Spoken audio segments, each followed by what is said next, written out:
எப்பயும் ஒரே மாதிரி பண்ணாமல் இந்த மாதிரி க்ரன்ச்சியாக அப்படி சாப்பிட்றதுக்கே நல்ல க்ரன்ச்சினஸோட பாப்கார்னை விட சூப்பரான டேஸ்ட்டில் மசாலா அல்டிமேட்டாக இந்த மாதிரி மேக்ரோனியில் குர்குரே செஞ்சு கொடுத்து பாருங்கள். சூப்பராக சாப்பிடுவாங்க. ஸ்கூல் விட்டு வந்ததுமே இந்த மாதிரி பண்ணி கொடுத்து பாருங்கள்.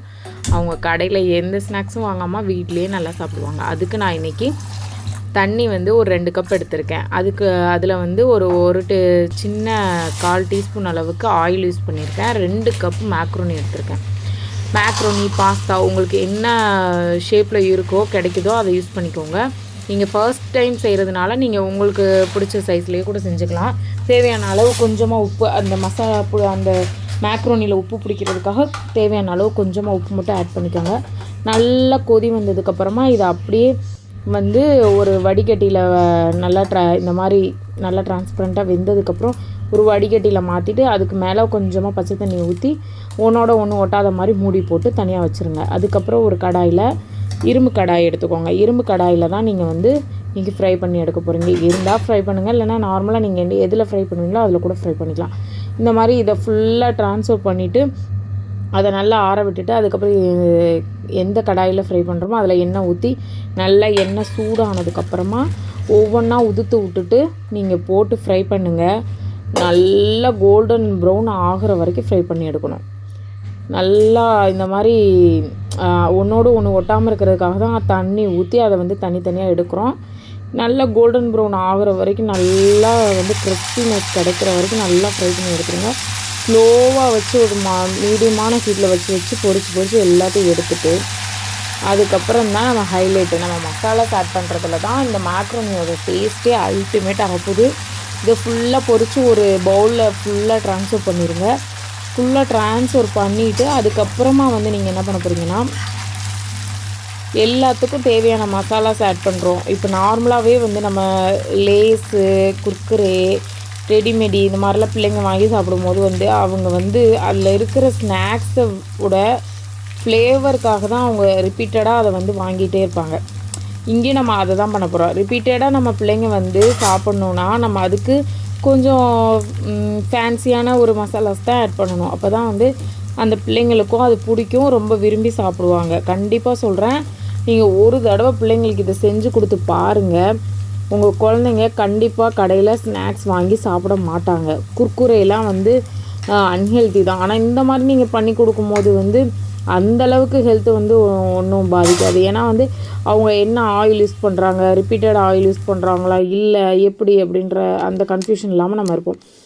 அதுக்கு நம்ம யூஸ் பண்ண போகிற மசாலாஸ் தான் இந்த மேஜிக் மசாலா. சூப்பராக இருக்குங்க.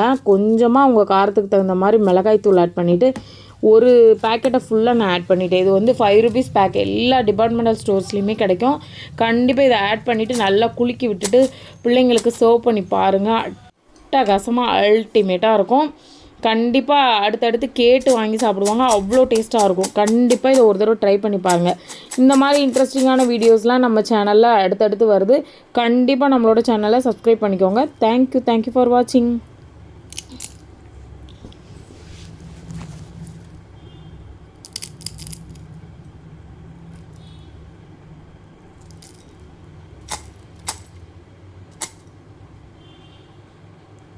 வீட்டில் பசங்களுக்கு திடீர்னு பீஸா சாப்பிட்ணுன்னு ஒரு ஆசை. அதனால் திடீர்னு உடனே ரெடி பண்ணுற மாதிரி ஒரு பீஸா ரெடி பண்ணிக்கலான்னு சொல்லிட்டு ப்ரெட்டு வச்சு நான் ஒரு 10 மினிட்ஸில் ஒரு பீஸா ரெடி பண்ணிட்டேன்.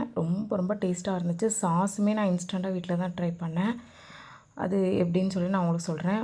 ஒரு 4 தக்காளி, 3 காஷ்மீரி சில்லி, 2 வெள்ளைப்பூடு, அப்புறம் ஒரு சின்ன சைஸு பெரிய வெங்காயம் எல்லாத்தையும் ஒன்றா போட்டு நல்லா கொதிக்க விட்டுட்டு இந்த தக்காளியோட ஸ்கின்னை ஃபுல்லாக எடுத்துகிட்டு எல்லாத்தையும் மிக்ஸி ஜாரில் போட்டு நல்லா பேஸ்ட் மாதிரி அரைச்சிட்டு அதுக்கப்புறமா சுகர் போட்டு கொஞ்சமாக சால்ட்டு போட்டு சாஸ் நல்லா ரெடி பண்ணிக்கோங்க.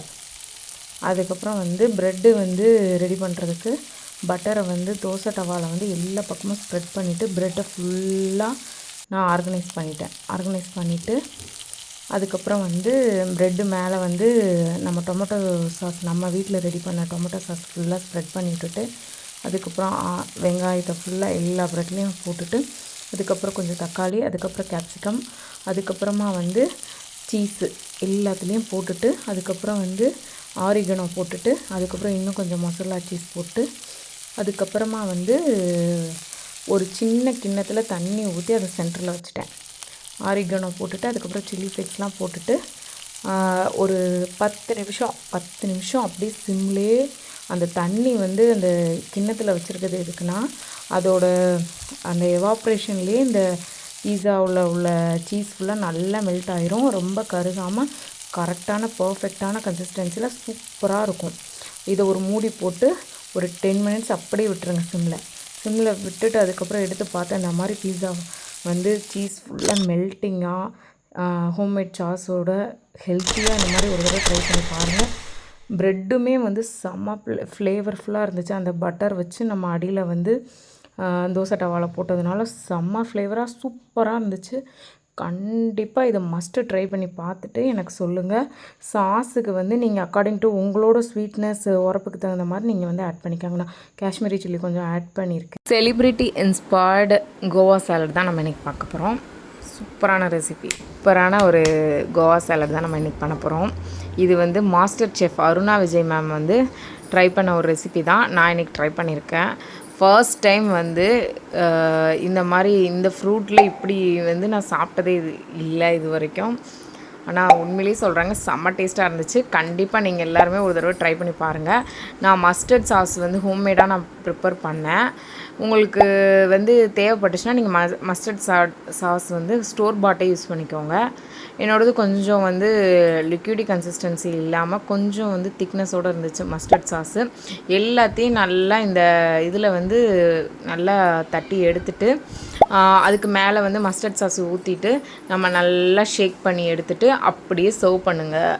அட்டகாசமாக இருக்கும். கண்டிப்பாக ஒரு தடவை ட்ரை பண்ணி பாருங்கள். ஈஸியாக நம்ம வீட்டிலே ட்ரை பண்ணுற ஒரு ரெசிபி தான் அது. Must try.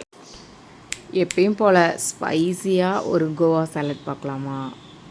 இதுக்கு நான் நல்ல ஒரு கோவா எடுத்து இந்த மாதிரி கட் பண்ணி எடுத்திருக்கேன். இந்த கோவாவில் வந்து நம்ம வந்து கொஞ்சம் சால்ட்டு, அதுக்கப்புறமா கொஞ்சம் ஆம்ச்சூர் பவுடர்னால் காஞ்ச மாங்காயோட பவுட்ரு, அப்புறம் வந்து மிளகாய்த்தூள், அப்படியே குலுக்கி அப்படியே எடுத்து சாப்பிட்டு பாருங்கள். சூப்பராக இருக்கும். டேஸ்ட்டு சான்ஸே இல்லை, அவ்வளோ அல்டிமேட்டாக இருக்கும். கண்டிப்பாக இதை ஒரு தடவை ட்ரை பண்ணி பாருங்கள். யாரெல்லாம் ஆல்ரெடி இதே மாதிரி ட்ரை பண்ணியிருக்கீங்கன்னு கமெண்ட்டில் சொல்லுங்கள். தேங்க்யூ.